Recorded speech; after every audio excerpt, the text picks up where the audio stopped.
The overall goal of this procedure is to establish zebrafish as an in vivo model to study Trypanosoma cruzi motility.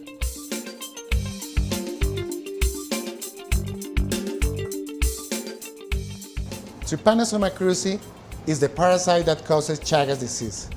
This is a neglected tropical disease which is mainly transmitted by a vector in Latin America and in some regions of the United States. The parasite is transmitted to the human by the vector feces, which contain the infectious form, and then replicate in the host cells.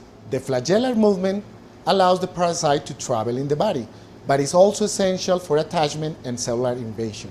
In vivo infection models with Trypanosoma cruzi are mainly in rodents, where tissue opacity complicates following the parasite inside the animal. Parasite motility so far has only been studied in vitro.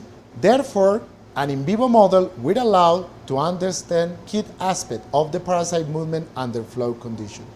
Looking for an alternative model, we found the zebrafish larvae.